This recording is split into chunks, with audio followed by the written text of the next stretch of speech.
lot of people that don't even know where to start with a business plan.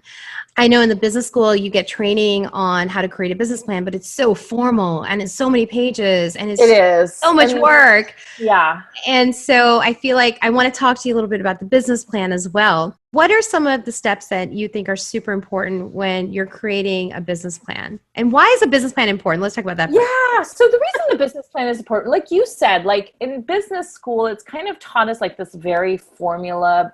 It's not formula. It's just this like dry document that you're writing in this like supposed business that you're putting together. The reality is that like you want to be thinking through what I call the 4 foundations of a business. And one of that, the first one's the core philosophy, creating a marketing plan, an operational structure, and a financial strategy. Like those are your 4 pieces.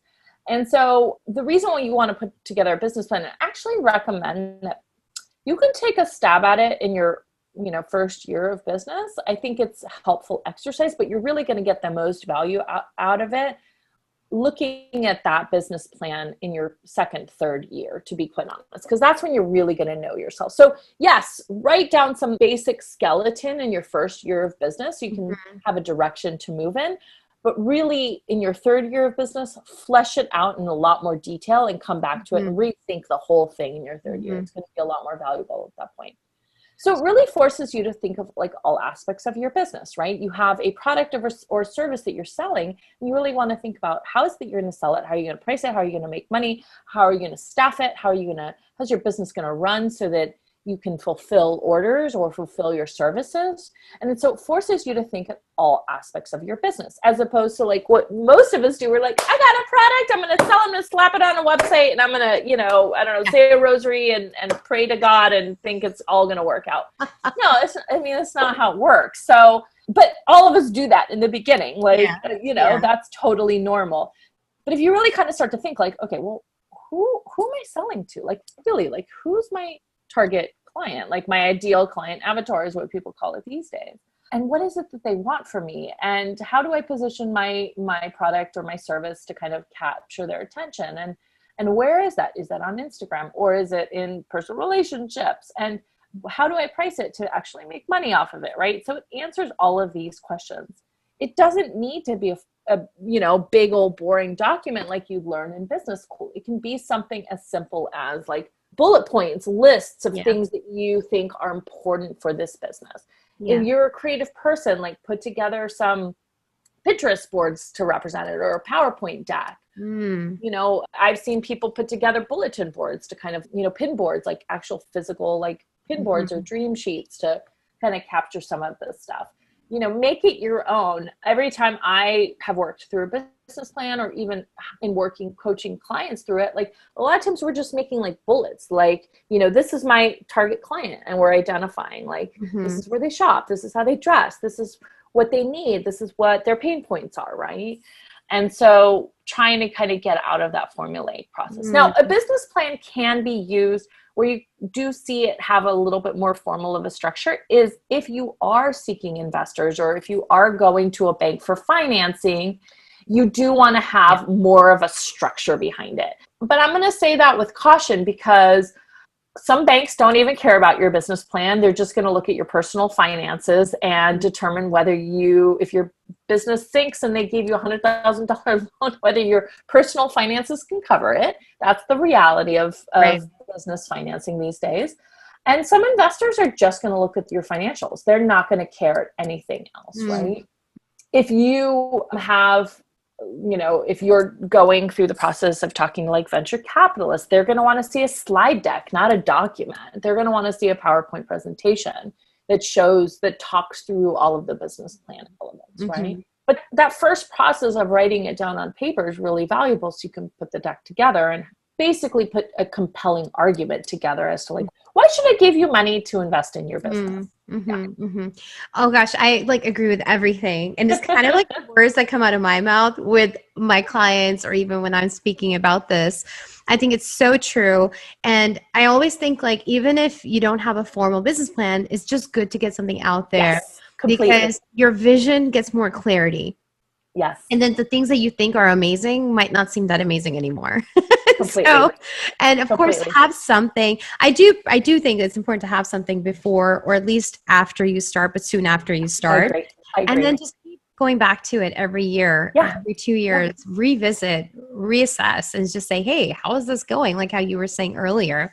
I think that's fantastic. I love the four cores that you talked about, the four different buckets. I don't know how you mentioned it, Yeah, but the I think that, foundations. Yeah. yeah, the foundation is so essential. Plus, it's easy to kind of, in my brain, when you said, I'm like, oh, I get this. You just talk about the Yeah. four things and you're good to go. Yeah. I love that. And so if somebody was to start today, what would be some tips that you would give them about a business plan or financial? Like, what are some of the things that they need to get together? Say like just start because it takes a while, right? And I think people are like, oh my gosh, it's so much work. You know what? Like put an hour every other day into it. If you can put 3 hours a week into it first thing in the morning, you will knock it out over time. And go to bsageconsulting.com and download the free quick and easy one. That's a great place to start. It's a little bit lower pressure. It kind of runs you through a checklist of elements to be thinking about and to documenting. And then once you want to get more formal, you can actually like dig deeper on all of those subjects or work with somebody like me to kind of coach you through an actual business plan in a lot more detail. But that first step, honestly, is like release the pressure of having to make this be the ultimate, like, some ultimate guide. Just start with something really simple, even if it's just that quick and easy business plan. Love it. I think the first step is always to start. So I love that. And so when you talk about, financial strategy, why is that important in our businesses? And why is Yeah. that something that's so overlooked also?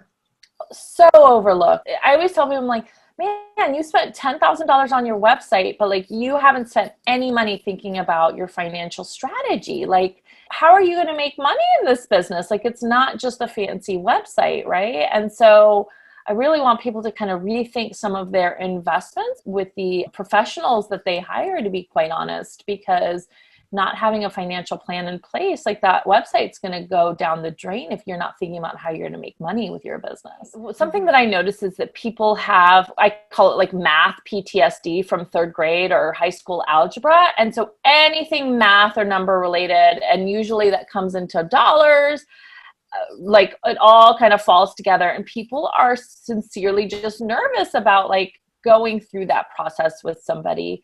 But like your past doesn't define you. You can always learn new things. I always say finance and accounting is like yoga. You start one day and that first downward dog is really hard to do and you feel like a total goofball.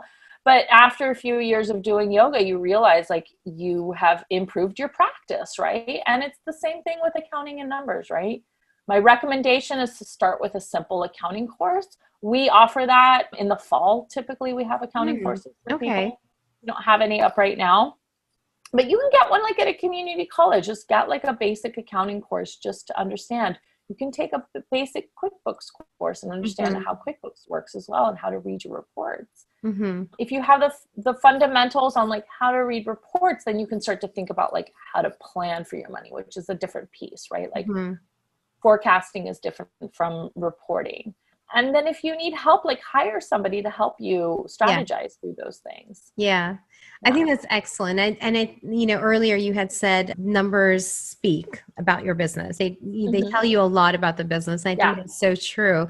And I also, again, it's like we have a certain perception, but the reality is not that. And so once you put it into paper, you're like, oh, okay, I get it now. Yes, So yes, it's just completely. also important. And, having the financials, I think, is also another pillar of a business that's Yeah, super important yeah, to have all the ducks in a row. yes. I mean, I talk about law all the time, but I also believe finance is one of that too, like your Yeah. accounting, the health What of the business. what I see is that people are afraid to take risks because they don't understand their money.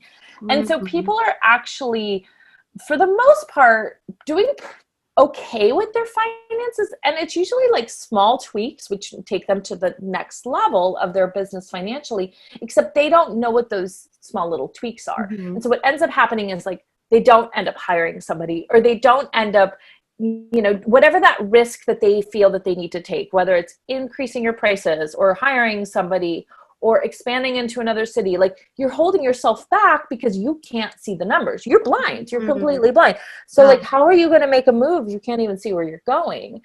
And so people don't really realize how limited they are when they don't have that financial path in front of them.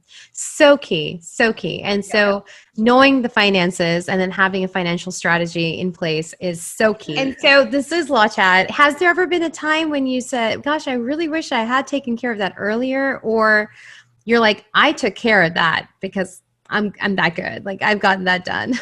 With my legal, my gosh. I think I've just always been obsessed about like covering my butt with contracts. I have contracts for everything. I'm like, I talk to somebody on the phone for half an hour about an idea I have, and you're signing an NDA. I love that. I have you give a 30-minute presentation to somebody in one of my masterminds. I've got a contract for you. Like I'm talking to you for 1 hour on the phone. I have a contract for you. So I just never take that for granted. I think the smartest thing that I've done to protect my relationships is to have a contract. So I mentioned that early on in my business, I had a business partner. She and I are still great friends because we signed a partnership agreement like on day one. Yes, so important. And again, like we're still great friends and we still have a great relationship. And she needed to exit the business 4 years ago. And we had that partnership agreement that defined exactly what would happen if one of us needed to leave the business. And thank God we did, because we had an exact roadmap of like when we need to like part ways, like, you know, how does it happen, right? Like who has what, who owes what. And I always say, I'm like, man, that partnership agreement is one of the most important things. And so many people don't do that when they're going into business with a friend. Yeah, I completely agree with you. So many people don't do it with business, with friends or family, because they're like, oh, well, you know, I trust them. Totally. And We're you can so trust them all the same. And exactly. Having a contract doesn't undermine that trust. Totally. It just reinforces that trust. Yeah. It also gives you a roadmap in the event something happens. Yes. Because when you are signing together and doing all that, everybody is in a happy spot. Yeah. But then things happen, and money can be the demise of many relationships also.